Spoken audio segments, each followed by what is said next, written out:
It's me. I left off at 2004, so we're in that year of working, and I never really planned out that way. Worked for a while, but working shifts and on my feet was sore. If I repeat myself at any time, I get confused and I forget things. So I probably will repeat things which I don't mean to. It's just, again, comes with the territory of having ME. It's hard sometimes because you get frustrated at, because you can't think. Everything's like a blur. The head's empty and can't think of anything, which is hard because when you try to do things you just can't think of what you were meant to do, or you go into a room and you just can't think, what am I doing, or why am I here? And it is hard on my part. My husband David, he understands when I get like that. He tries to help me where we've got a system in place now. It took us a while to figure it out, but we write everything down. We've got a calendar on the wall so that I can see it when I go in the kitchen. We've got 2 diaries. I have numerous notepads kicking about the house just to put down anything, or anybody comes to the door, or any phone calls that need to be remembered, or I'll forget them. My long-term memory is fine. I can remember what happened in the past. Like at the moment I can tell you what happened to me through the years, but I couldn't tell you what I done yesterday. Maybe some things, but probably in a mixed up way. But I would never be able to tell you who phoned, or what post I got, or things like that. Conversations sometimes can't remember, and I repeat myself to friends or family, but they understand that it's just because I can't remember, can't concentrate, hard concentrating. I did try an open university course way back in 2003. I only got through a couple of essays, but hopefully this year I'm planning to go to college and determined to achieve something and not let my illness beat me. But I'll continue that when we go on through the years.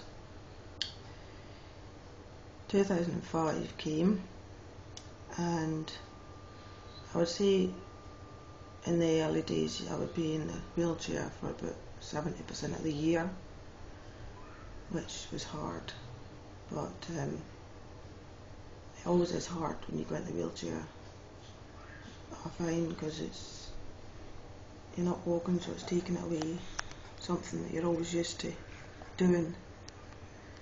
Your life just changes like that, and it's hard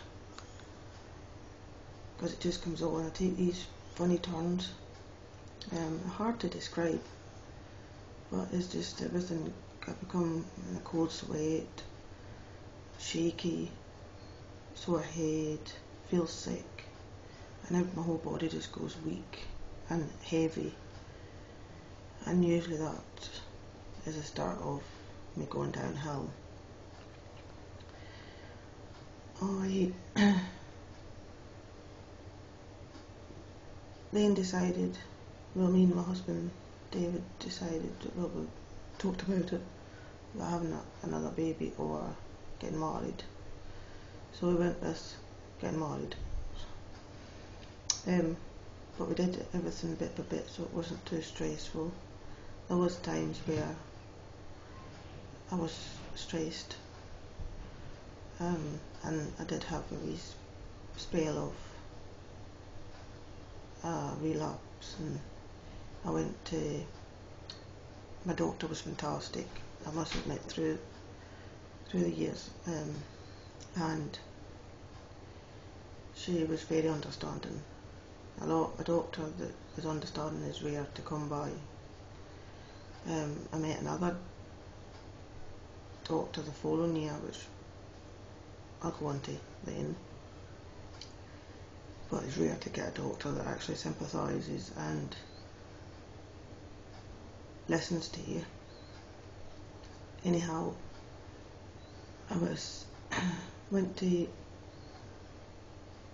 Glasgow, Gartnavel, Homeopathic Hospital at Gartnavel, for a 12-week course, and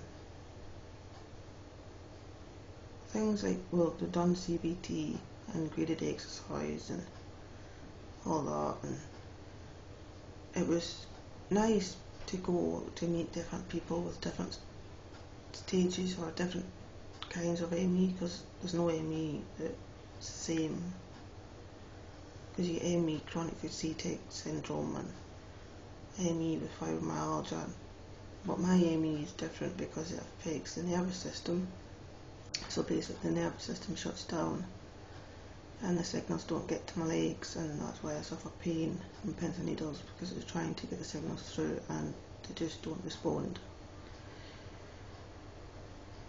So I met lots of different people up there. It was nice to know that I wasn't the only one suffering.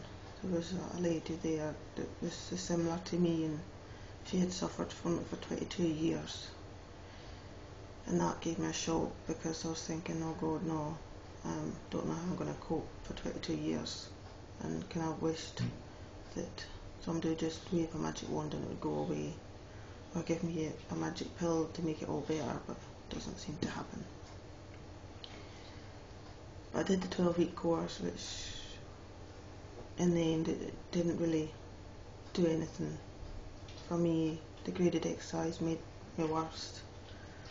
The cognitive behaviour therapy did relax me, but didn't have any effect.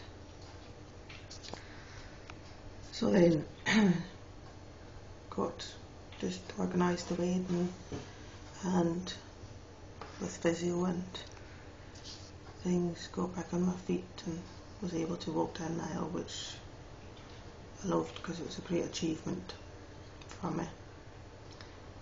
And it was the best day of my life. It was that day, marrying my soulmate in my rock. Had family problems that year, which didn't help, but we got through it. I was in, like, not extended family really, on my father's side, which will no longer have father because I've disowned him. So basically that was that year. That was the highlight of my year, was getting married and just taking my mind off the ME, because I seem to, if I have something to take the mind off it, I cope with it better. So that takes me into 2006, where I had bad depression. I've had bad depression since I've got ME, and it's been hard. There's days where you just want to curl up in a ball and just hide, and I think the family find that the most difficultest part of it, because you can see the physical effects of the ME, the tiredness, but you can't see the depression and lots of things that you put in a box that you can't put in a box because you can't shut it, because you don't know when it's going to end. But I'll leave it there for now, because I think I'm going to get a bit confused. So join me again. Thank you.